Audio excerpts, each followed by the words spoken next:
بسم اللہ الرحمن الرحیم۔ 5 احمقوں کی کہانی۔ ایک بادشاہ نے اپنے سب سے قابل وزیر سے کہا کہ اس کی مملکت میں سے 5 احمق ترین لوگوں کو ایک مہینے میں تلاش کر کے اس کے حضور پیش کیا جائے۔ تو وزیر نے ایسا ہی کیا۔ 1 مہینے کی جد و جہد کے بعد وزیر نے صرف 2 احمقوں کو پیش کیا۔ بادشاہ نے ناراضگی کا اظہار کرتے ہوئے کہا، میں نے 5 احمقوں کو پیش کرنے کے لیے کہا تھا۔ وزیر نے کہا، حضور مجھے ایک ایک کر کے احمقوں کو پیش کرنے کی اجازت دی جائے۔ وزیر نے پہلا احمق پیش کرتے ہوئے کہا، یہ بڑا احمق ہے اس لیے کہ بیل گاڑی میں سوار ہونے کے باوجود اس نے سامان اپنے سر پر اٹھایا ہوا تھا۔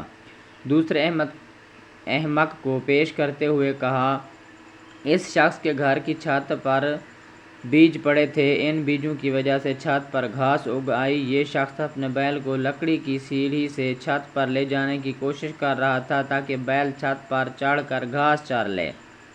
وزیر نے کہا، اعلی جہت بطور وزیر مجھے اہم امور سلطنت چلانے تھے، مگر میں نے 1 مہینے احمقوں کی تلاش میں ضائع کیا اور صرف 2 احمق تلاش کیے، اس لیے تیسرا احمق تو میں خود ہوا۔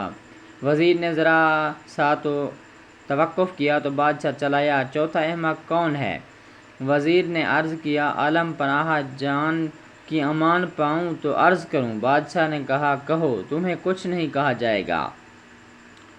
وزیر نے کہا، اعلی مرتبت آپ بادشاہ وقت ہیں اور تمام رعایا اور سلطنت کے امور چلانے کے ذمہ دار ہیں، مگر قابل ترین اور اہل افراد کو تلاش کرنے کے بجائے آپ نے احمق ترین لوگوں کو تلاش کرنے میں نہ صرف اپنا وقت برباد کیا بلکہ ایک اہم وزیر کا وقت بھی برباد کیا، لہذا چوتھے احمق آپ ہیں۔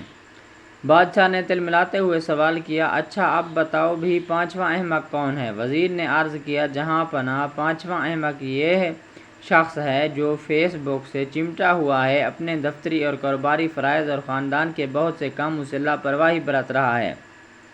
اسے اپنا قیمتی وقت ضائع ہونے کا احساس تک نہیں، اور حد تو یہ ہے کہ ابھی تک ڈھیٹ بن کر یہ اسٹیٹس بڑھتا چلا جا رہا ہے۔ بادشاہ سلامت اچانک اٹھ کھڑے ہوئے۔ غصے کی حالت میں بادشاہ نے تقریباً چیختے ہوئے کہا، وائی فائی آف، اور پورے دربار پر سناٹا چھا گیا۔